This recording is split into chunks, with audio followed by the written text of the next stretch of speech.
السلام عليكم شيرات، كراكم دايرين؟ غايه لاباس الحمد لله يا ربي. بون اليوم جيت معكم بوصفه اللي هي الشربات. غادي نديرو هاد الشربات بالليم وبالياغورت ممزوج ذوق سيترون. ها هو ذوق الليمون. انا هنا شدرت هنايا نورمالمون كون كان عندي حبه كبيره كنت ندير حبه كبيره تاع ليم، ما عنديش درت يعني حبه رابيتها غايه وحبه رابيتها غير شويه. قلعت هاد القشور تاعها ربيتهم، ما تلحقوش البيضه، ما تلحقوش لهاد البيضه باسكو تطلق المروريه. غادي نزيد معاها شويه تاع السكر ونخليها على جهه. هنا شي ندير هنايا نحصر هاد الليمون اللي عندي.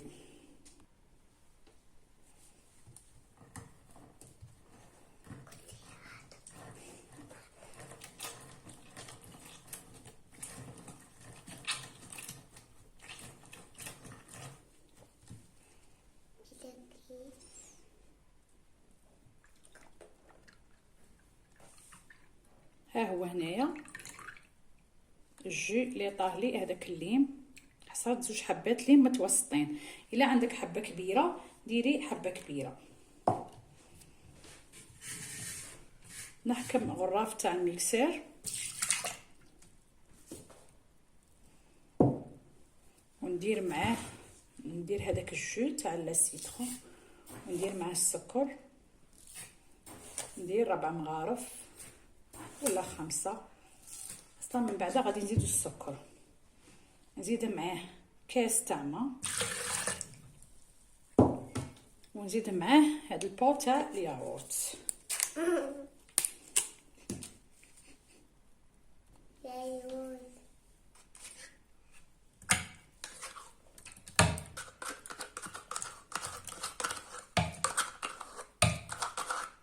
غادي نروح نميكسي ونعاود نوليكم.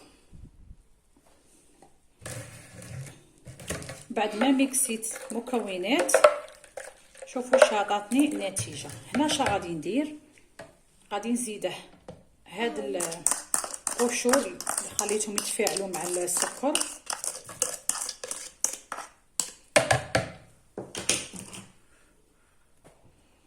نزيد الماء، زيدي 2 كيسان حتى 3 ماء على حسب الذوق اللي راكي باغيه خفيف ولا ثقيل. وهنا بيان سور نزيده السكر زيدي حسب الذوق.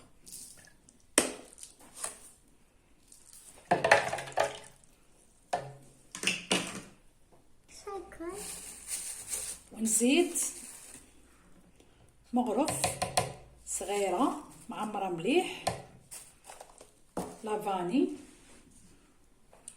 ونزيد قطرات من ماء الزهر، يعني على حساب مغرف صغيره ماهيش معمره بزاف ماء الزهر. ونعاود نميكسي مكونات. بون كيما راكم تشوفوا هذا هو القوام اللي عطاه لي هذا الشربات، راكم تشوفوا. بون هنا شنو غادي ندير؟ غادي كيما راه غادي نخليه نغطيه ونخليه في الثلاجه. يعني قد ما تخليه يطول في الثلاجه قد ما تجي البنه مليحه. كي تخليه 2 سوايع ولا 3 نعاودو نصفوه باش نقدموه. بعد ما ريحت لي الشربات جبت قرعه درت فوقها محقن ودرت فوقها صفايه. نروح نصفي الشربات تاعي.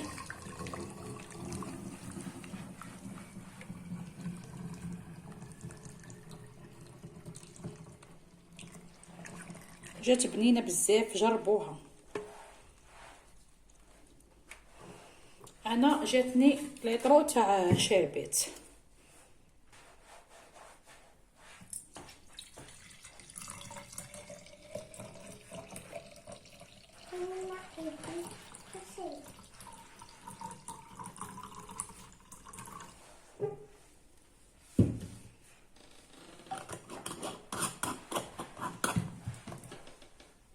هذه هي النتيجه. ان شاء الله يا ربي تجربوها وتردوا لي الخبر. ومادام مازال ما جا رمضان يعني جربوها ان شاء الله تنجح لكم الوصفه. خلوا في رواحكم الشيرات، نتلاقوا في فيديو اخر ان شاء الله. سلام.